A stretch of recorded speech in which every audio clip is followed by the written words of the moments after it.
TVC studios in Seattle, this is Seattle Citizen, your home for discussions on issues affecting the people of Seattle, bringing together citizens and city government. Here's your host for Seattle Citizen, C.R. Douglas. Hello and welcome to Seattle Citizen. Mayor Paul Schell is here for the next hour answering my questions and taking your phone calls, and there should be no shortage of either tonight. Just 2 weeks ago, Seattle was the talk of the world as it hosted trade delegates in its convention halls and protesters on its city streets. It was the World Trade Organization ministerial meeting, and it was, of course, a whole lot more. Tonight, the mayor addresses the events of that wayward week and other questions you might have. Join in our conversation. Our number here at TVC is 684-8828, 684-TV28. Call us now and get into the queue. We'll get to your comments and questions shortly. Mayor Schell, thank you for being here. Happy to be here. Let me start out with WTO, and let me start out chronologically, because the big event that happened was Tuesday morning, the 30th of November, when protesters seemed to get to the streets first, had intersections secured, blocks secured, before police in effect arrived. Why weren't there more police on the streets that morning? Well, there were. We had drawn something like 400 to 500 of our police, trained them, worked with the protesters, all of the groups that were going to be here. We were on the streets at the same time, but why were they able to just overpower you in effect? I mean, even the chief has acknowledged we were right. No, there isn't any question that the chief acknowledges that in their planning they did not anticipate something like 5,000 people out there engaging in unlawful acts, refusing to disperse, blocking intersections. And why not more sooner? Well, I think they considered it, but in order to declare or to bring in the National Guard or other troops, because we had to provide protection for the whole city during that same event. And but to do that requires a declaration of a civil emergency. You need to bring in the National Guard. Right, and that requires an emergency. But why not just if you knew these people were coming, and there was every indication, as you said, you talked to them for months, I mean, your office and the police's chief's office, why weren't there just double, triple the numbers? The whole security, without being National Guard, just other police officers. Where? From where? Other jurisdictions. We did.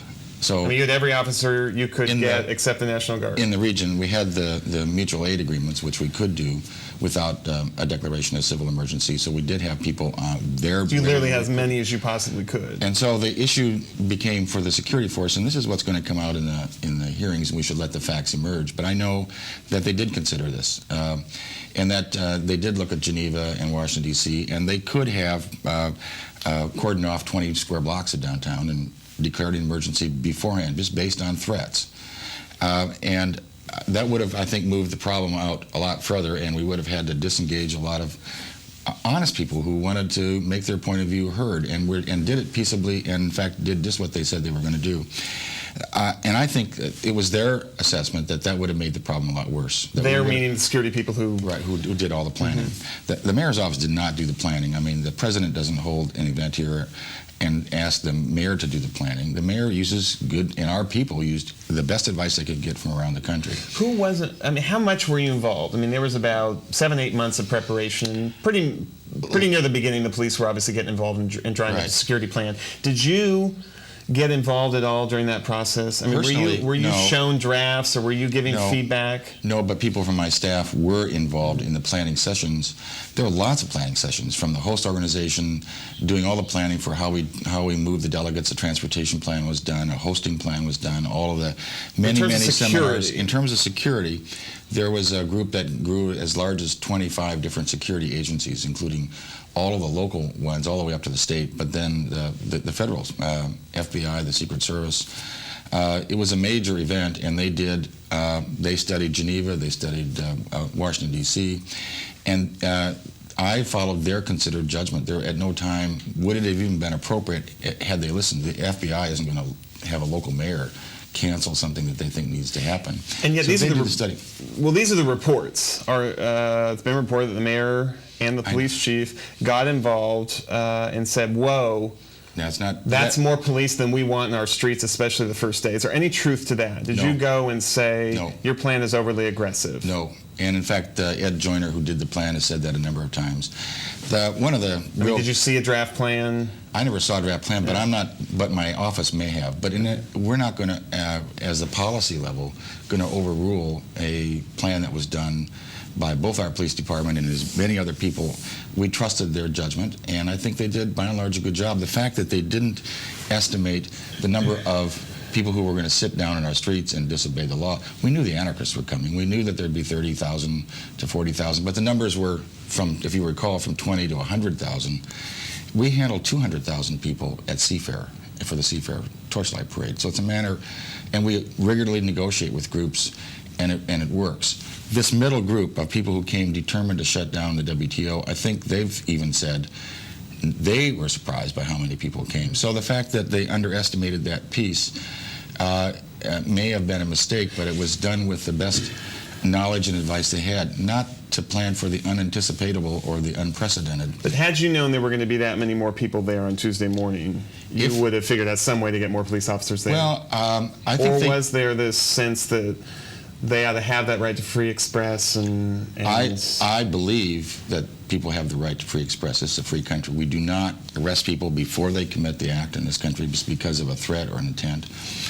And that had they recommended to close off 25 square blocks and to bring in 5,000 to 10,000 troops in our city before anything happened, then we might have had a discussion. They never got to that stage. They looked at it and said, if we do that, we're likely to have more problems, not less.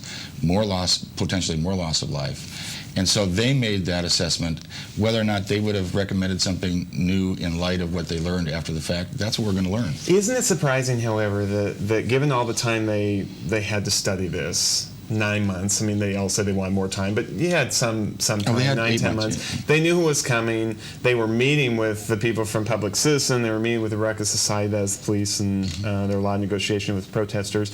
All these security agencies involved, from the Secret Service, the FBI, the Tukwila Police, the Seattle Police Department, fire departments. Aren't you surprised and outraged even that they didn't more effectively calculate the number that would be there Tuesday morning? I'm going to wait till I hear all the facts, Sierra, and I think that's a good advice for everybody. And to understand what they planned for, what they had in their back of their mind for contingencies. Doesn't outrage you at all, given what happened? Well, you know, given what happened given what happened, CR, there's nobody in the hospital. There was no casualties. There was no bus overturned. In fact, while we were hosting this event, they were burning buses in London over this event. So we lost some windows. We lost a lot of business.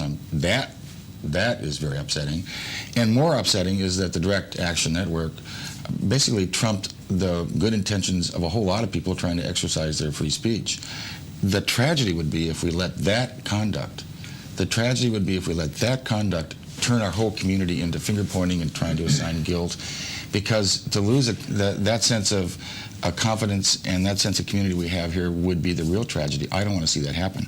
But let's wait to see what they do. I have asked them, what would you have done differently? Did you consider closing off 25 square blocks? And again, there's a lot of legal restraints from my calling out the National Guard before the fact, A. And B, there is real security issues in terms of whether, if you do that and you still know these people are coming, then how do you police everything else? And so the issue really is a security issue at bottom. What was the best strategy?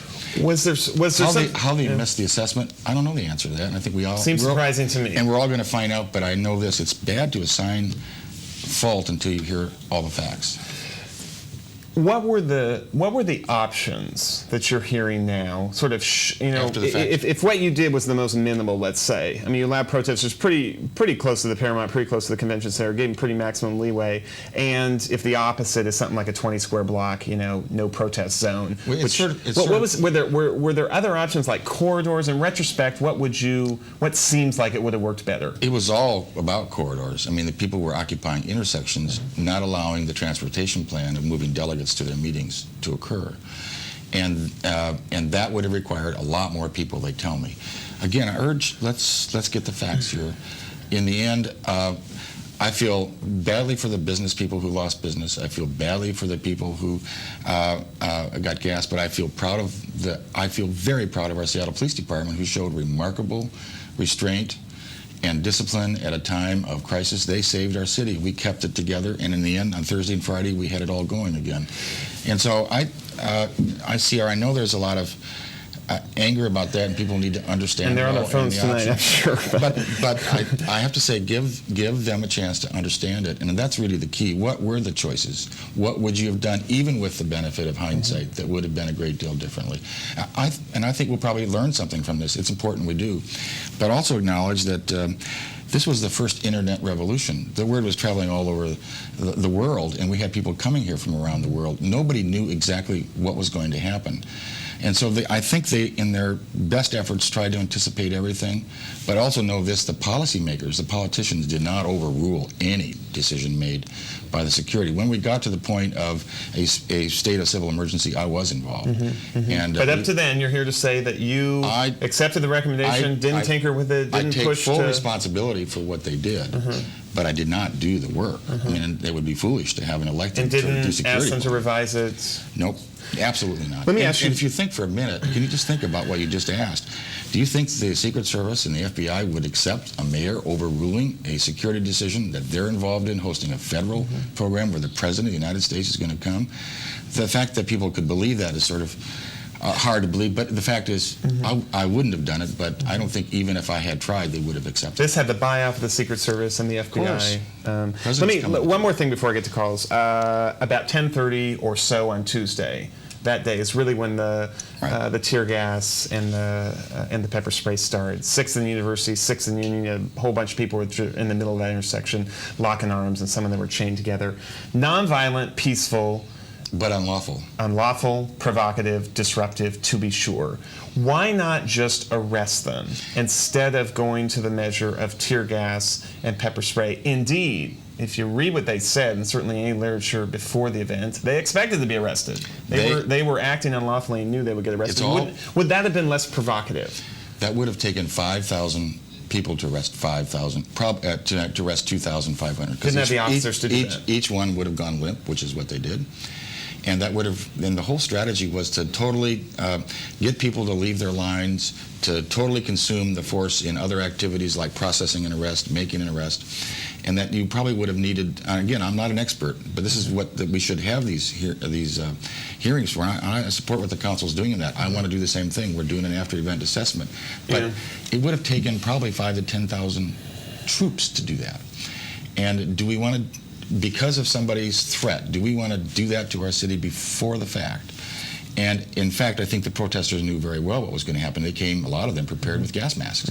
The tragedy here is that they were in the middle of a lot of innocent people who were doing what they had a legal right to do and had done and lived by all the rules.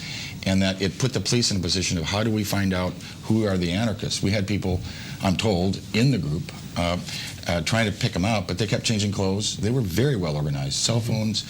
And so I think under the circumstances that our police department was left with, after all the best planning that they could, anticipating things, they performed admirably. Did you leading up to it, like the first the couple weeks prior to it, did you get a sense, and were you hearing from your police department, they felt like they were going to need to be using tear gas, they're going to need to be using pepper spray? They were prepared for it, but I think all of us. I mean, I can remember sitting nose to nose with John Sweeney in a breakfast meeting, the labor leader, saying he wanted to stop his march and give a speech, and saying you can't do that here because we don't have enough people to control it, and you're going to have inside your march people that you can't manage. He assured me he had plenty of marshals, they would handle this, so it'd be totally peaceful. But they did agree not to stop the march and give a speech. So, but had we said to cancel it or to move it 4 blocks away, or they wanted to go right next door, we said no, you got to be a block away. So, a lot of well-intended people, thought that this would work, and the fact that it mostly did, and given the circumstance, again, it goes back to let's look at the results here. Everybody got a chance to be heard. The WTO was not shut down. They met. They're not unhappy. That we have nobody in the hospital. We have, and yet, and so I get to the point of, hey, under those circumstances, which were unprecedented in the world, that this city managed through it. In fact, we cleaned our streets every night and scrubbed the graffiti down every night. We had crews out from various city departments. We had protesters out being offended by the graffiti, scrubbing off the graffiti. Could have been worse, but you have to acknowledge, I'm sure, that what you're being judged on now is how much better it could have been. And people feeling like there was chaos in the street and looting and vandalism and business lost and tear gas and excessive force. Of course I feel that way. Anytime 10 people want to go break a window, or one person does, we normally have to wait for them to break the window before we arrest them. That we can't stop it beforehand. It requires a civil society where people respect each other, and I would say 99% of the people involved in all of that did. Now, that the rest of them, yes, I'm angry that they did that. I'm angry that they did that to our city. Angry is too strong a word. I'm disappointed. Saddened is maybe better description. But I also feel we can't let that event destroy the soul and spirit of our community. If we do, then they win. Did they dupe you? Did they mislead you? Did they send the message, these protest groups, as they met with the police chief and that security team for months up to it? Not me. Perhaps they duped our, well, I could say this, they did not live up to the promises. Some of them, the Direct Action Network. The FLCL, Direct Action Network didn't? Yeah, and I think they knew what they were doing very well. And in that sense, let's give them. Did you regard the Direct Action Network as the people that sat in the streets and different from the AFL-CIO, delegates, the environmentalists, the faith-based groups, which were the bulk of the people doing it. They did it the way we do it in Seattle. The rest of them, we knew we had people outside of town who had a different agenda. But the choice was, do you not let those groups do what they have a legal right to do because somebody else might infiltrate and conduct themselves totally. Certainly the anarchists weren't a part of the negotiating team. No. I mean, you weren't doing Although they were very organized, there's an oxymoron in terms of... However, we should say the people who negotiated with the police department back and forth were the Record Society, the Direct Action Network. And I think they honestly tried. They were Citizen talking Straight about... Campaign, Mike Dolan. They were talking about hanging off of buildings, and they did a lot of that, and that went very well in terms of their doing their street theater or their dramatic demonstration. It really is something that I know people don't feel that way now. I'm deeply saddened by what happened. At the same time, I have a sense of pride that our community did something pretty special in the sense that everybody got a chance to be heard. We didn't declare a loss before the battle was even begun, and this advertised Battle of Seattle had no casualties, except perhaps truth during the event because there are lots of rumors being spread, equally being organized, and a sense of a community feeling some shame that in national television we saw tear gas in our streets, and that wasn't the Seattle any of us know or love and didn't like that.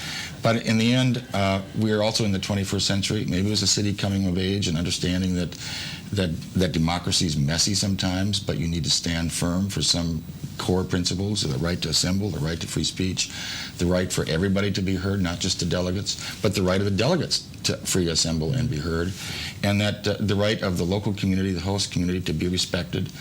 And there are lots of wonderful stories that happened during those protests of people dumping over flower pots and others putting them back and planting the flowers, to people in jail saying, "What do you mean? You're starving me. I don't have vegetarian food." And if you have just joined us, this is a live call-in with Mayor Schell talking about the WTO, among other things, and we go to the phone lines. First is Dan. Welcome to the program. Thanks.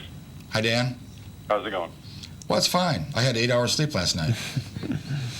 I wasn't talking to you. I was talking to the host. I'm fine. What's your comment or question? I was wondering when police officers might be going to jail for their actions. It was clear that they, they harass people, they beat people, and when are they going to go to? Are they going to go to jail? Were you a part of it? No, Dan? I wasn't. You just saw it, and what is the method? I mean, certainly there were alleged instances of excessive force. What happens to those people? And there's a process for that. They file a complaint, and it's processed in the normal course. But there's a lot that was shown on television where you saw reactions. There were some that were clearly wrong, that were, and there's one that got shown over and over again of one officer kicking. That was not a Seattle police officer. Kicking that person in the groin and shooting them with a... that's not acceptable conduct either. But I want you to know that got the attention. The fact that we had officers standing in line for many, many long hours, taking everything from rocks and bottles and insults and worse, and they didn't react. And you didn't see the officers using their sticks this way, which was clubbing people and hurting people. They were prodding. That's what they're taught to do. They did not lose the line. I'm doing that. You just lie through your teeth. Well, I'm telling you what I know. Yeah, you're a liar. You're a liar. Dan, thank you. We go next to Eric in Greenwood. Welcome to the program. Well, Dan's probably not going to vote for me again. It's the risk you take, I guess, being a public official. Go ahead, Eric. You mentioned that you thought that the Direct Action Network might have misrepresented something. Are you saying that they concealed the fact that they were going to try for mass arrests, or? No, again, you have to listen to... Are you saying that they misrepresented the numbers that they were going to use? In fact, I think one of them testified at the hearings the council had, this is secondhand information, that they too were surprised by the number of people who showed up. In fact, there's a lot of people on the streets. There were the Direct Action Network, then a lot of, I think, kids, hooligans, who just sort of, this was a good time to get out and have some fun. It was where the action was. Totally innocent, not part of that. And I think... I don't think they were the part of the people that were sitting in the street trying to be arrested. I think that there was a specific group of people that were trying to be arrested, and You don't think that was Direct Action Network? that was the Direct Action. Yeah. And those, and I think they had conversations and did express that to our chief. He said that, but it was the sheer numbers that they weren't prepared for, and the fact that it would have taken, for every person you arrest, it probably takes 2 officers and then a number of others to transport them to Sandpoint and go through the processing. And How many people did you think that the Direct Action Network were going to try to get mass arrested? I don't know the answer to that. And again, that's something that's going to come out during the process of the hearings. But I know that they did assume some of that was going to happen, but not in the quantities.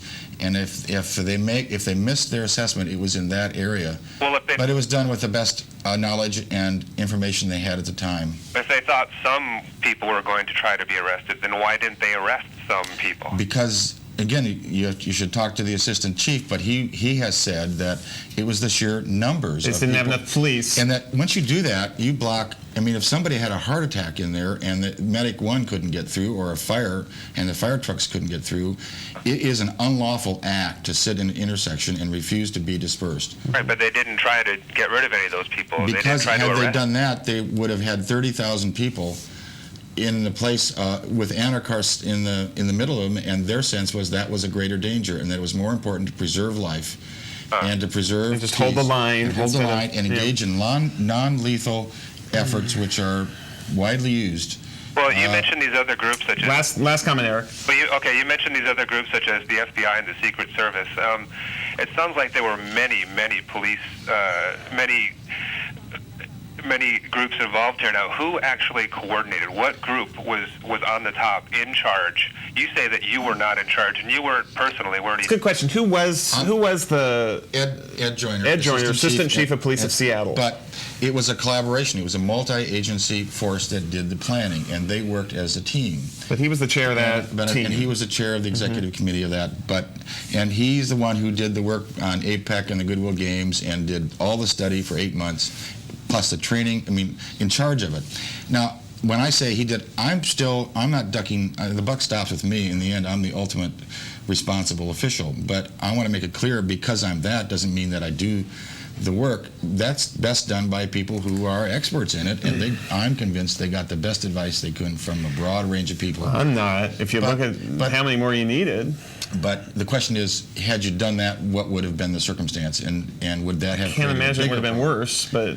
Oh yes, Really? I mean, if you have that many people. Why? Because the street, theory being, if you had 2-3 times the number of police, you'd have needed 10 times the number of police, and you would have had to declare an emergency beforehand, and you would have had to close off the whole area that from the Westin to the all the hotels would have been like 20 blocks, I think, in the heart of the city, because you had threats. And again, a lot of these people told the police, "Listen, that's our rhetoric. That's not what we're going to do. We'll work with you." And that I think that Joyner feels let down by some of these, whether he was naive to accept it or not. You know, that's second guessing 20/20 hindsight. But certainly what happened wasn't ideal, and you're saying that other alternatives, even more police, wouldn't be ideal. Is it right to just say you can't have WTO in a major city? I mean, let's have it in the middle of Wyoming or something. Last time they had it. Where we're not having a city trying to conduct itself in the middle of That's a good question. When we need to examine it. Yeah. Do we as a city want to do this again? And but do we want to turn our city into Singapore where they don't have these problems? I don't think so. And so the issue really is, were they naive? I don't think so. Did they misestimate the number of people? Probably. Would it have made a difference in terms of what kind of security plan they would have put in place? There probably would be changes, but I. You don't necessarily think there could have been a better plan. And I know they considered it. I know they considered lots of options. We're going to hear all that. And it seems to me, fairness to the police, fairness demands let's get all the facts and then make our judgments. Let's go next to Mana, I believe is the name. Welcome to the program. Deanna's my name. Deanna, welcome. Sorry about that. Yeah, first of all, I want to know who the officer was who sprayed me with tear gas at 10:30 Tuesday morning while I was holding a little sign that said democracy. I'm a 52-year-old grandmother who took my little hand-lettered sign downtown and was able to walk freely up a street that was not blocked off. And when I tried to walk back towards 2nd Avenue to get my bus to go to work, with no warning, with no order to disperse, with no pointing of the baton to go one way or another, your RoboCop sprayed me with pepper spray. You had no warning. Me. No warning. And I want him fired. And if you don't know who the man was, and if you can't find out, I want Ed Joyner fired. And I want an apology from you. Was the person wearing a badge? Was there any indication? No identification. No identification. I have asthma. I've got allergies. It's hard for. I thought I was going to die. Yeah.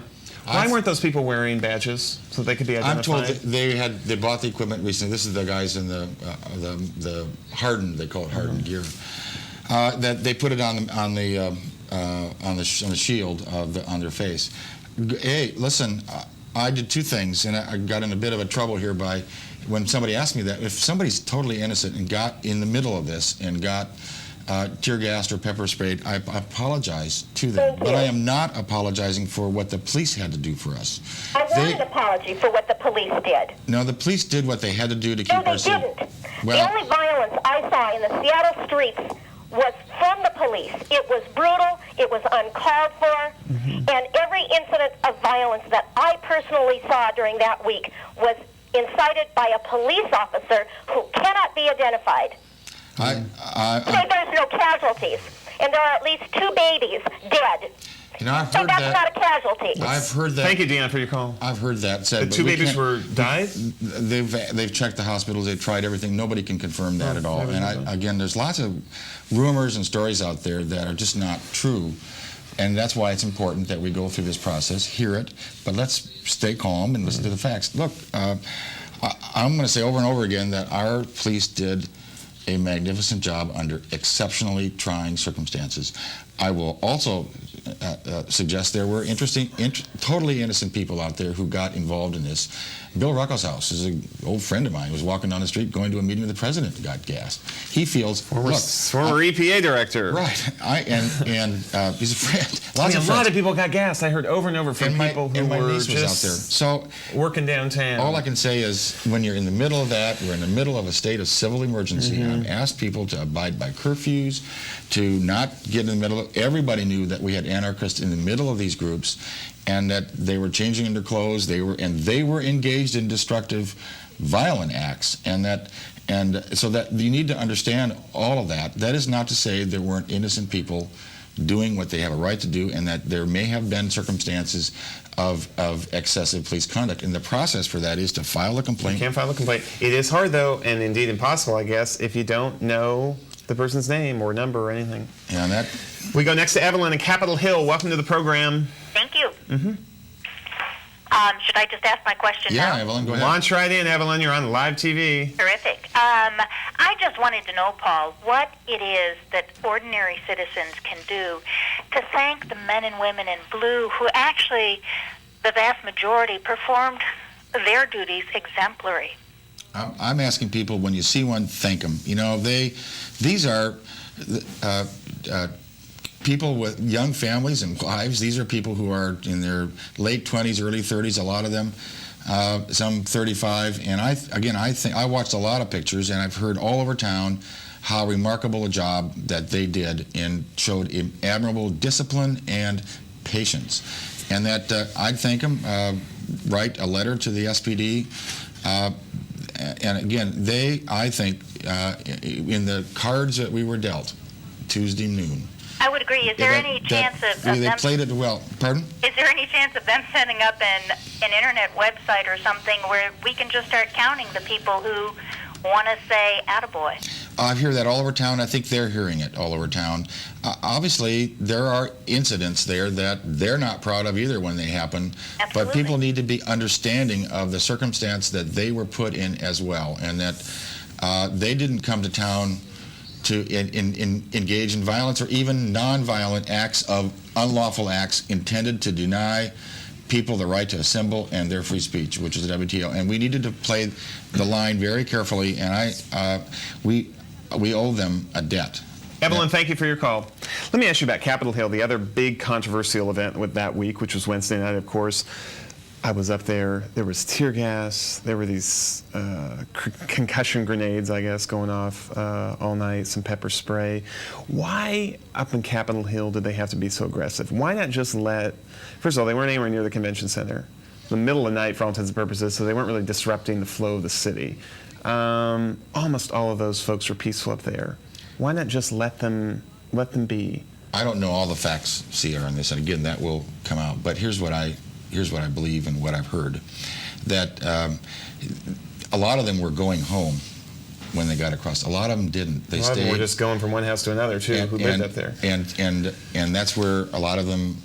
That's where their headquarters were. So it's not surprising they went to Capitol Hill. They weren't pushed there. But then there were groups forming, blocking intersections, turning over trash cans and setting fire to them. And from the police perspective, they had to keep an eye on that, and it got out of control in some cases. I think it was Wednesday night when they marched on the East Precinct, right. And there were reports of gas stations being taken over, gasoline being put into containers. Do they have any of that video?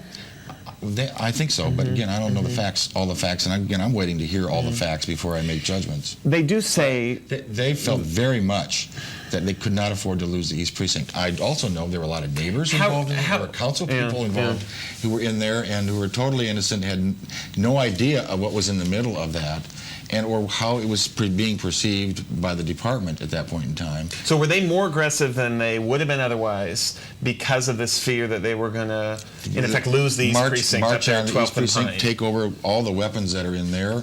And I mean, they couldn't have done that, could they have? Yes. In terms of numbers, you had 25 people or more, or 30 sort of defending it, and you had 500 on the street coming down. And after 3 hours of stand-up, refused to disperse. And I think Joyner says there were people filling at a gas station.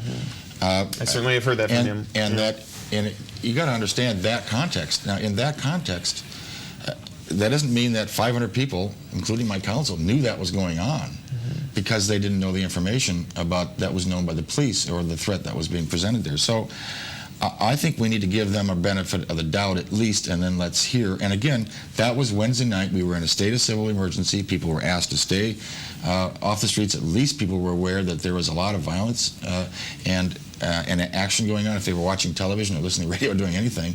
And so don't put yourself there. In the rule, I guess what I learned, don't put yourself there unnecessarily, and don't put the sort of civil society to test. We're an open city. We tolerate a lot of things. And we tolerate all sorts of ideas. But when people engage in unlawful acts, they have to expect that there's going to be a consequence. We go next to Phil in Greenwood. Welcome to the program. Yes, I had a couple questions. I understand that the Eugene anarchists were illegally staying across the street from the police station there, the West Precinct, and then they negotiated with them to stay at 1922 9th Avenue, and they were delivering them pizzas and everything, the city was. And this was after they caused all the damage. And my second question was, why did you need to get another Lincoln town car, Lincoln Continental, when you already had one, just especially for WTO, and load it full of electronics? Again, there's a lot of rumors out there that have no basis. In fact, I heard that rumor on the pizza, that I took pizza from the police and gave it to the protesters. That was even on the radio. There's no way. That's absolutely Is there any not communication, any help between the city and the anarchists? You don't deny they were in that 9th and Virginia building? Somewhere, I'm told. Again, I don't know all the details on that. There was also innocent kids in there. And it's not a city building, though. No, they took over a private building and occupied it in the middle of this. Again, and I'm told that we put the fire department in there, and they said they have put gasoline everywhere, that they didn't want to go in and fight it, and we didn't want to create any loss of life, and we were in the middle of trying to deal with a civil emergency somewhere else. So you left that be. So we just monitored it and left it be. But you didn't give them blankets and pizza? And we worked. I'm not the mind. The report's out there. You say I know. No. Okay. And in terms of my car, I got the same car I had when I took office, and oh no, it changes every year. It's a sort of a standard deal, and it doesn't have any new equipment that it hasn't had all the way along. We didn't do anything. I heard, in fact, the police guild mentioned this, that we had put gas masks up in the mayor's office a full 2 weeks before the event, and that's another one that's not true. Did you have gas masks? No. Did the council have gas masks? Not to my knowledge. I mean, there's some in my trunk in a normal case, I guess, that I just learned about, but no. Nothing special for WTO? No. Okay. James from South Seattle, welcome to the program. Yes, I'd like to say first off that the police chief suspending the Constitution unnecessarily is not great restraint, it's treason. Secondly, has the civil emergency been lifted yet? I assume you mean the mayor, the man who declared civil emergency is sitting right here, who not the declared police it, chief. and we canceled it. We ended it Friday night, and there was a lot of talk about a no protest zone. That's a misnomer. That was not the case. What we did say, in fact, anybody in that curfew area, that secured area, could protest if they had a reason to be there. They could use the sidewalks. They could. What do you mean a reason to be there? If they worked there, if they lived there, if they had business that they were But if they just there, wanted to go down there and weren't inside that zone, be inside that zone and hold up a sign as a group, not no. stopping anyone. No. How about just as an individual? If they couldn't had a make reason to any be there, political statement inside that statement, correct? And that was right away tested by the court, and the court upheld it, saying it was a reasonable and limited exercise of emergency powers in a civil emergency to ensure the safety of everybody involved. Look, we facilitated ongoing protests on Thursday and Friday and anywhere else in the city during the course of that event. So it was never intended. It was a measure necessary to preserve the safety and health of our visitors as well as the protesters. Was there anything this side of declaring a civil emergency I had to declare a civil emergency that you could have implemented that was less drastic? That was a necessary step in order to bring in the National Guard. Can't bring in the National Guard without declaring a civil. Right. They can be on call, however, can't they? And that's no. You still have to call. You still have to. They can't be on call and in waiting unless it's a civil emergency. You have to make a declaration, and then the governor has to declare the same thing, and then he can call it out. Did you get forced to do that by the Secret Service? No. As who was ready that's out there. What happened was to pull the president's visit. It has been reported. No, in fact, I'll tell you what happened, CR.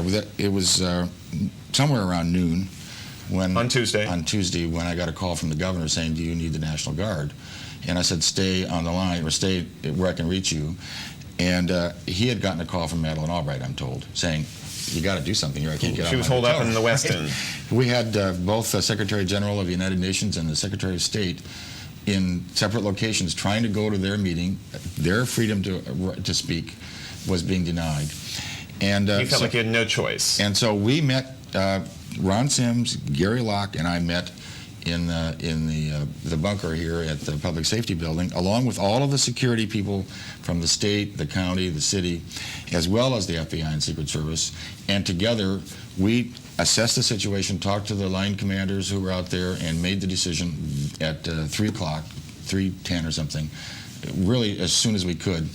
And we moved quickly after that, and we were together at 5 o'clock. All three of us announced in a press conference in my office, what we were doing, why we were doing it, and the new rules that had to be in place. Because you felt like you had no choice. And the Secret Service was an observer. They were present. We did continue discussions with them about the president's visit the next day. Was there any threat of the president not coming?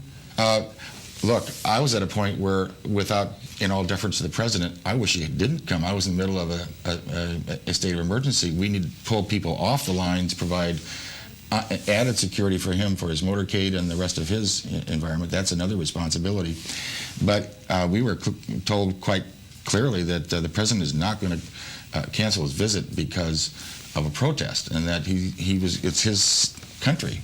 And so we honored that and did everything we could to accommodate him, but they didn't impose their will on us. It was our responsibility to make sure he was safe. Let me ask you about the political fallout of this. You have said tonight, on several other occasions, that you take full responsibility. This has happened on your watch, and you're the guy to complain to. But you've said you won't resign. Why not? Because of some broken windows downtown? Well, it's more than broken windows. There was chaos and a state of emergency in the first curfew for 50 years. Right. I did. I mean, you acknowledged there was something unusual 2 weeks ago. Yes, there's no question. And who is accountable for that? I am. And what does that mean? Well, it means that you have to judge my performance and the performance of the city, but I'm the one you hold accountable as how we performed under that circumstance. And look at the results, and look at what we were left to deal with, and look at everything else that's happened in the city, and then make your judgment. But let's start with the facts. There's lots of rumors out there that are just not true, and that people need to take a big, deep breath and say, let's get the facts, and then we'll make our assessments, and then we'll make our judgments.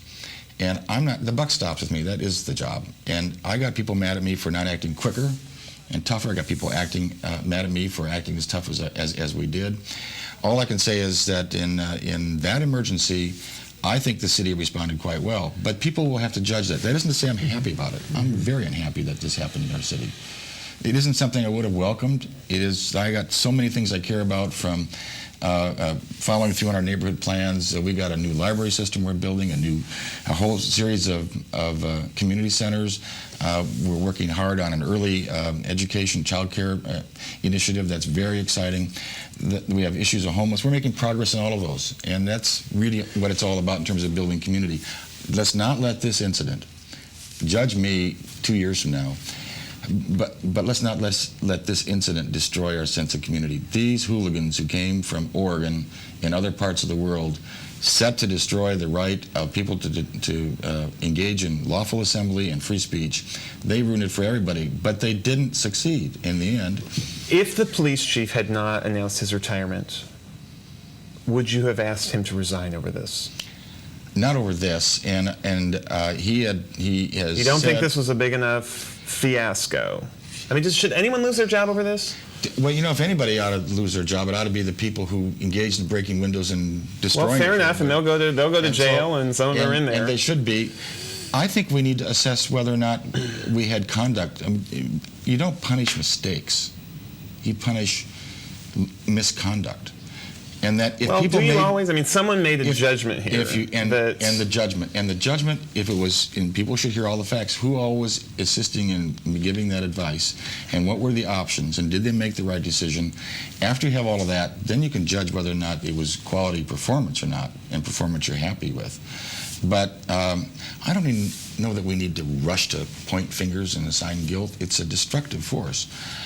I know full well people will hold me accountable when I run again. And your reference to 2 years was when you're up again, 2001. And that sort of goes with the job. I assume that anybody who does anything, they're going to make some people mad along the way, and that's okay. That's the American way. We go next to line 1. Welcome to the program. Hi. I just want to know about where the money for those T-shirts came from, because I find them offensive after all of this. The Battle in Seattle T-shirts. Yeah, why were they allowed to sell T-shirts, knowing full well how the people of Seattle really do feel? Who was it? The police that were selling them? Who was selling them? What T-shirts are you talking about? The Battle in Seattle T-shirts that the police were probably selling. I think that was a police guild effort to try to do some healing, and they were they bought and paid for them, and they're a private nonprofit institution, and they have a perfect right to do that. I just think it was just uncalled for after all of this. I mean, I'm a resident of Capitol Hill, and I don't appreciate having to cover my door up because they're going crazy on the streets. Yeah. Thanks for your call. We go next to line 2. Yes. Welcome. Hello? Yeah, welcome. Okay, I'd like to suggest that we move beyond the blame game and that we learn a lesson from this type of an event. Right. That in the future, we only invite people to our city that don't destroy it. You know, keep the WTOs out, the NRAs, the political parties. They bring baggage with them. They bring protesters. Let's bring organizations into Seattle to have conventions that generate revenue for us, that don't generate expense. And that's where we need to go in the future and move beyond what's happened here. And I would appreciate your comments. I'll turn you back on the air. Thank you. Well, first, he's right. I mean, I think the blame game is sort of not constructive. Learning from our mistakes is, and trying to avoid them in the future. And God knows, I'm sure, I know I made mistakes along the way, and I'm sure others did. And the key here is to learn from those and not try to repeat them. Also, I think he's right that we need to be very careful of engaging in events that affect the community when we know that's going to happen, and that I don't think if given the choice and everybody knew what was going to happen, that we would have invited the WTO. They would have turned it down, yeah. But at the time, and that's the problem here, at the time, every city in the country wanted to have the meeting in their city, and they competed, something like 40 cities. And so it was an honor to get it. And nobody knew at that time. It was after the competition that we knew that problems started to erupt in Geneva. The first meeting was held in Singapore, and they didn't have any problems. Of course, they never have problems in Singapore. A little bit different political looking condition. back, I don't think everybody would say, I don't know, we want to visit this in the middle of the Christmas season in our city. I mean, I certainly would feel that way. And that before we do it again, we need to have a system that really explores, when we have an event like this, do we want it or not? The ramifications, etc. And I think that's fair. Segues into our next call. Kim from Seattle, you have a question about who authorized this, I believe. Yes, Mr. Mayor. You said that you did not authorize anything, but we want to know who actually authorized to have a WTO meeting. But why are you trying to cover the police? I mean, if I were you, why don't you call other leaders like the governor, Ron Sims, and yourself to sit together in there and let the public ask you, because now they all put the blame on you. And I think that you should do something to clear your name. I think the police action was, I know that because I was standing there. I was not a protester. I don't know anything about protesters. I was just standing there watching the innocent protesters singing, chanting, and dancing on the middle of the street. And I think that was legal until I saw these police officers march down with the mask and everything, and they keep beating their boots with some kind of batons or sticks. And that's act of war. And then I thought, oh gosh, something's going to go on. And then all of a sudden I heard this big bomb thing coming right where I was standing. And I thought, why did they do that for? There is no call. So I think it's for you to clear your name, Mr. Mayor. I think I will call Joyner, not the chief of police, because what I heard in a press conference. Got to wrap up here, Kim. Do you have a final statement? Yes. A lot of calls to get to. I think that you have the right to explain this to the public and also the other leaders to come on this, because according to these public hearings, according to the legislature body saying that they did not know anything about it. Well, everybody. Thanks for your call. Everybody was briefed at the council as well as I was briefed. But there was no council action to authorize this coming. And there was back in January. Nor was the mayor asked to authorize. This was. I mean, when you first heard about it, was it a done deal? We were in the competition, and the city decided before I was mayor that they were going to apply for it. After I was mayor, we succeeded. In fact, I met the president on Wednesday, and he said, he's with a chuckle, you should be careful what you wish for, you might get it. And he laughed harder than I did, I have to say. But he also, I don't think anybody anticipated this. They thought they were doing the city a favor. And all the planning, the experts did the planning. The electeds, all of us, were briefed. But I don't think it's fair that any of the electeds should be, anybody should assume the electeds did the planning.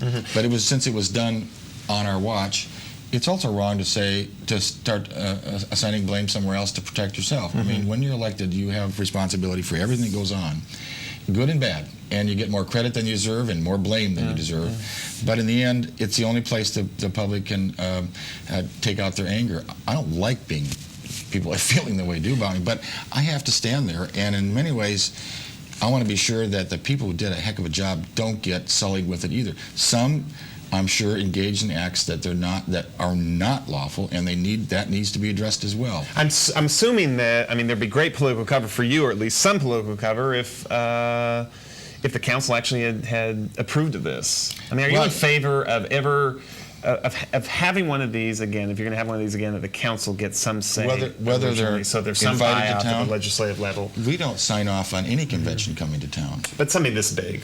But I mean, APEC, when we're going to use a lot of our own local, no one cares about the dentist, but right. When we're going to use, and it's going to occupy a lot of city time, I think the council should approve. I think we should all talk about that in public and make a decision. I'm not anxious to. They have a responsibility too, and I think, notwithstanding the press, we've gotten along a lot better than it looks. We got a whole lot done, and that doesn't happen unless you're working together. And so I don't shirk that either. And we probably need to work on a process when we're going to engage this much of a city personnel toward an effort, and we need to do it openly and publicly. Yeah. We go next to Richard, line 3. Welcome. Well, hi. I think that the mayor is right on target when he talks about taking responsibility, but that focus is lost when he starts to discuss the idea that it's a blame game and that people are merely seeking to take out anger on him. If he is responsible, then he is responsible. I don't think I said that. I mean, you told me responsible, but in terms of second guessing, that is not constructive as learning from your mistakes, and that's a different attitude.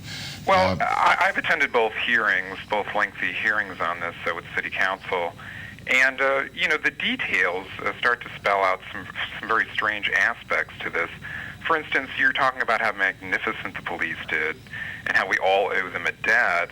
And at the same time, if you've seen the Beyond the Badge program, you've seen Chief Stamper saying that they were dining off of fine china, the police that is, from some of the leading hotels, which stands in stark contrast to the propaganda that's out there that they were out there standing the line for 18 hours without. I can tell you they were standing out there, a lot of them, without any significant food at all during that period. Chief Stamper seems to contradict you. I don't think he said that, and if he did, he was wrong. But I don't. And as far as the police action on Capitol Hill, Joyner's statement on Beyond the Badge says that a gas station was seized, as if some, a terrorist group paratrooped in there and took over a gas station so that they could fill small containers. Hey, what does that mean? How do you seize a gas station? Well, ask Ed Joyner. Yeah, again, I don't have any direct evidence. The thing, I was going to... Final comment, Richard, then we got to move on.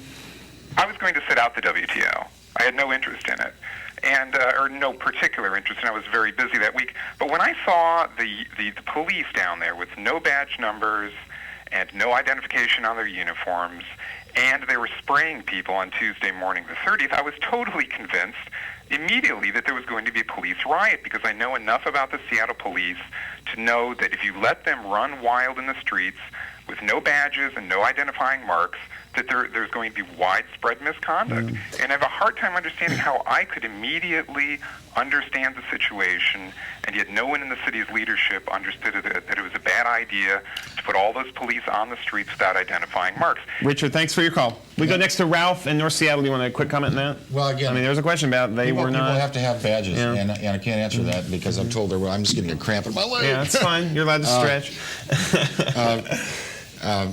When they... But I mean, they had a lot of gear on, and they certainly didn't have identification in the way we expect. Yes, and I think that's again, that was a function of purchasing equipment at the end. But I forgot his last point. Anyway, so that was the last point. Ralph in North Seattle, welcome to the program. Yeah, hi, this is Russ. Yeah. I was just wanted to agree with the earlier caller who said that it's important to avoid the blame game, but at the same time to understand as best we can what happened and how to move on. Yes. But without the danger of involving ourselves in Monday morning quarterbacking, which is real easy to do after the fact. The previous caller asked about the Capitol Hill situation, and we certainly have heard a lot from the standpoint of many folks who certainly may have been involved from the standpoint of receiving or dealing with the police side. But there has not been as much of the story of what was the perceived and real threat that the police were dealing with. I wondered if you wanted to talk about that. Thank you.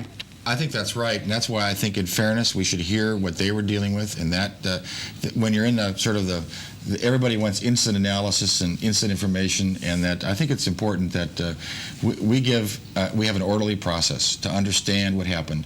The anger's there, that people are upset. again, all I can ask is let's start the healing process. Let's understand what happened. I'm not suggesting that I didn't make mistakes, that others didn't make mistakes, that we need to learn from those.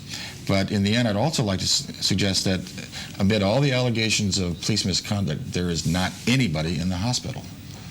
There's no broken bone that I'm aware of. And that when if you see it widespread and you don't find the result there, then you have to at least understand.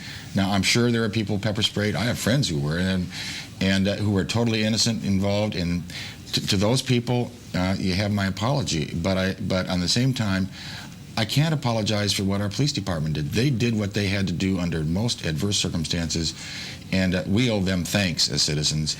And then let's deal with those who did engage in misconduct, if they did. But let's be sure they are treated fairly and that we get all the facts out and that we follow that process. Otherwise, we're sort of giving in to the violence and threats that will destroy us as a community, and that we can't afford. What's the cost going to be? Before going into this, it was budgeted $6 million. I can't imagine it's not going to be a lot more than that. I think a lot of it, the overtime hours were sort of budgeted all the way along in the cost of this, so I don't know that it'll be any early returns? No, I haven't heard anything. And again, I'm going to work very hard just to... but this looks like a financial No, it's been budgeted loss, and planned. I assume. More than that, I think we're going to try to recover as much of that, if not all of it, from the federal government. The $6 million? Yeah. Or whatever it ends up being? Notwithstanding our Senator Gordon's assertion that because it looked messy, he wasn't going to offer any help from the federal level, I think that he'll change his mind when he sees all the facts, and that we will get help from the administration on this. You've already asked, I assume? Of course. We've been started lobbying some time ago. Go next to Barbara in the Denny Regrade, I believe. Welcome to the program. Hi. Hi, Barbara. I'm Mr. Schell. Wave. How are you? Okay. Welcome. You're on live. Hey, not much time. Okay. It was my birthday on November 30th. Wow. And you cut me off. What did I do? Oh, you told us not to go nowhere, remember? Were you out in the streets that day? Yes, I'm at Denny Terrace. This is one you won't forget, however. No. I'm sorry. That's all right. Do you remember somebody you met at the International Parade? Well, I met a lot of people then. With me, and then myself, I was younger. Your point, Barbara. We got to get to other phone calls. That was my point. That was your point. Happy birthday. Happy birthday. Welcome. Happy birthday, Barbara. We go next to Terry in North Seattle. Welcome to the program. Good evening. Thanks for showing up tonight, Mayor Schell. I was one question that will be the question answered that you will think about after I hang up is: are you going to be appearing before the people like the council people did the other night? You and Mark Sidran, and I guess you said Ed Joyner, the police guy that was responsible for making the decisions as far as security. Let's get a response here. Well, I'm here. You're here with the people tonight. I'm here. I'm talking on a regular basis. I'm out every day doing the normal business that I'm supposed to do. The council will be holding its efforts, and I assume I'll have a chance to tell them sort of what I was doing that day. Look, I'm not hiding from this, but I'm also not letting it. There's a whole city out there that needs attention and running, and I'm doing that as well. And again, let's all of us take a deep breath. Let's have a good Christmas. Let's get the facts, and then let's assign judgment and when it's appropriate. And I think again, I can't reiterate enough that this is too good a city for this, and we shouldn't dwell on this sort of stuff. Let's learn from it, grow with it, get on with it. A couple more calls before we go. John in South Seattle, welcome to the program. Yeah, I just wanted to kind of commend everybody on what they did. I think that there was a lot of missed things that happened, and I think there was no way of really being able to take care of everything. I was in the AFL-CIO. 10 seconds, John. And I just want to, like I say, I think the leaders are getting too many pratfalls that I think they... Which leaders? The police or the labor protest leaders? And I also think that we got our message across, and that's what the world needed. And you were part of the AFL-CIO protest? Yes, I was. And that march worked. Thank you for your call. They kept their word. They did what they said they were going to do, and it was a beautiful thing. Thank you for being here. Glad I'm not in your shoes this week, this month, this year. Mayor Schell, live tonight, taking your calls about the WTO. Thank you again for watching and for calling up and participating in this conversation. Be sure to join us regularly for Seattle Citizen. The program is played several times on the channel here, Wednesday nights at 7, Fridays at 9, and Sunday mornings at 10 a.m. Check our new Seattle Citizen website, the city's site, for information about upcoming programs. Our closing credits, include that internet address. And with that, we close. On behalf of everyone here at the program, I'm C.R. Douglas. Thanks for joining us. We will see you next time.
Sharon Griggins, and I'd like to welcome you to this special program on Y2K preparedness developed by the City of Seattle's Year 2000 project. Y2K refers to the problems that may occur because many computers and electronic equipment that contain computer chips may be unable to function as the year changes from 1999 to 2000. Preparing for the year 2000 has been a top priority for the City of Seattle. Working together, all city departments have inventoried, analyzed, and tested the systems necessary to keep services functioning.